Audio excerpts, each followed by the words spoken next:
Okay, so in this video, we're going to go through the 5 type of tenants that generally, all HMOs will have one of these 5.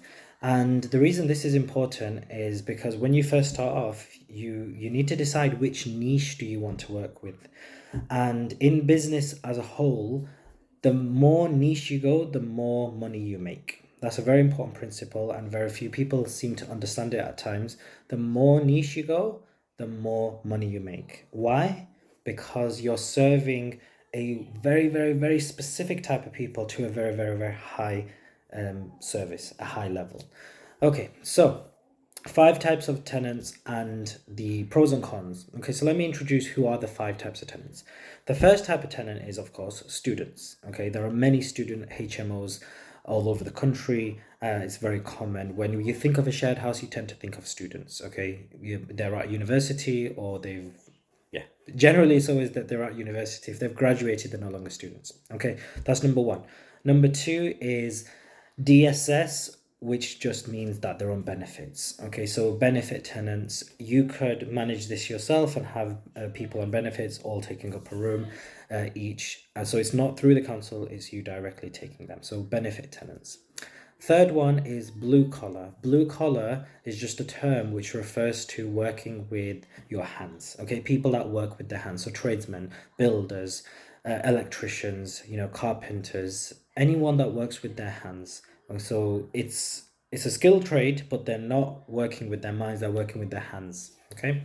The white collar then of course is the higher level professional who works with their mind. Okay, so you've got solicitors, you've got doctors, you've got nurses. They're working with their mind.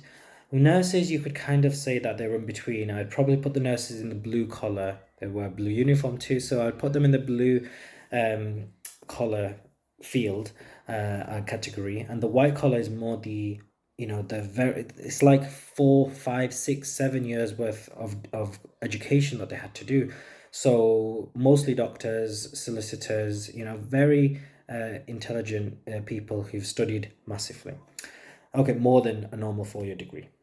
And then finally, we have companies. Okay, and what does companies refer to? Companies is more, they take over the whole property and they have their specific use of a property. They need more properties for a certain reason. They don't do rent to rent.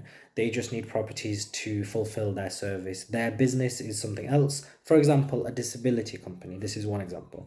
A disability company, they take care of people who are disabled. They serve them, they help them, they train them, they get them used to normal life and life without having to rely on other people. But of course, they need space. They need somewhere for the person to live and to learn to cook and things like that.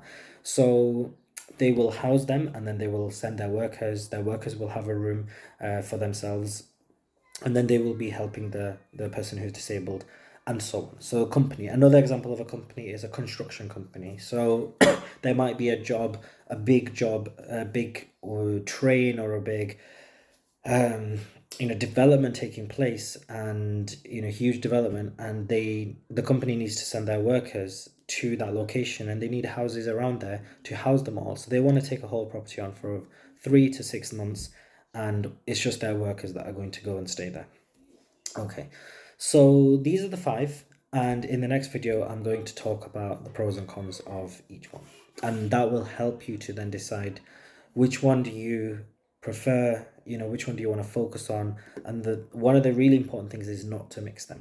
Mixing them is a big no-no. It's a mistake. I'll talk about the negativity that comes out of mixing all these different types, and the positive that comes out of keeping them niched together.